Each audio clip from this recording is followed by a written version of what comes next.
प्रमुख मोहन भागवत ने बड़ा बयान दिया और कहा कि शिवाजी के स्वराज को ही हिंदू राष्ट्र कहते हैं। उन्होंने कहा कि विवाद से नहीं बल्कि संवाद से काम करें। तो ये बड़ा बयान मोहन भागवत की तरफ से, मोहन भागवत जो कि संघ प्रमुख हैं, उन्होंने बड़ा स्टेटमेंट दिया है और ये कहा है कि शिवाजी के स्वराज को हिंदू राष्ट्र कहते हैं, देश की एकता के लिए काम करें, विवाद से नहीं संवाद से काम करें, शिवाजी के स्वराज को हिंदू राष्ट्र कहते हैं। ये कहा मोहन भागवत ने। मोहन भागवत नागपुर में बोल रहे थे और उन्होंने साथ ही बिना नाम लिए राहुल गांधी पर भी निशाना साधा है।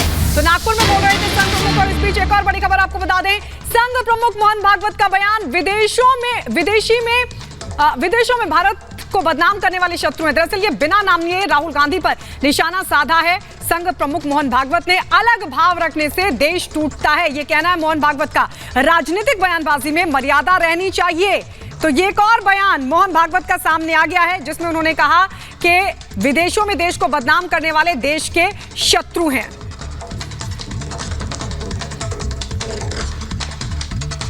तो संघ प्रमुख मोहन भागवत की तरफ से ये बड़ा स्टेटमेंट दिया गया है और साथ ही संघ प्रमुख मोहन भागवत जब बोल रहे थे तो उन्होंने राहुल गांधी को भी निशाने पर लिया। राहुल गांधी का नाम तो नहीं लिया लेकिन बिना नाम लिए उन पर निशाना साधा और कहा कि विदेशी धरती पर जो लोग देश को बदनाम करते हैं वो देश के शत्रु हैं। रिपोर्ट आपको दिखाते हैं।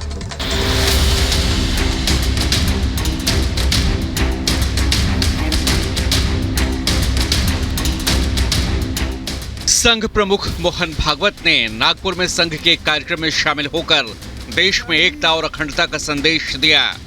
खास बात ये रही कि मोहन भागवत ने राजनीतिक दलों को मर्यादा में रहते हुए बयानबाजी की नसीहत भी दी।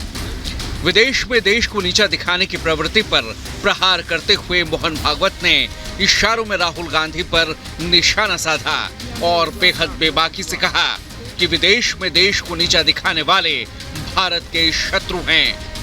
जरा सुनिए संघ प्रमुख मोहन भागवत ने क्या कहा। देश के अंदर नहीं तो देश के बाहर तो भारत को नीचा दिखाना चाहने वाले शत्रु है।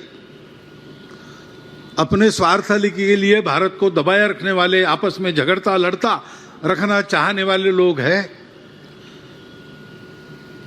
उनको अवसर मिलता है वो इसको और चौड़ा करने के लिए तरह तरह के कुचक्र रचते हैं, उसको भी हम महसूस करते हैं।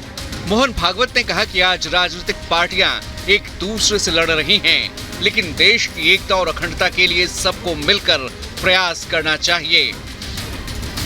अलग अलग दलों की अपनी अपनी राय हो सकती है और है भी, लेकिन मर्यादा कभी पार नहीं करना चाहिए। हमें भूल रहे हैं कि हम एक देश है, हम एक जन है, ये भी दिखाई देता है। अच्छा, केवल यही होता तो जाके प्रबोधन करके इसको ठीक करते, लेकिन इसको हवा देने वाले भी लोग हैं। राजनीति चलती है, हमारा प्रजातंत्र है, अनेक दल अनेक विचार रहेंगे, सत्ता के लिए स्पर्धा रहती है, ये पद्धति है, परंतु उसकी भी एक मर्यादा होती है।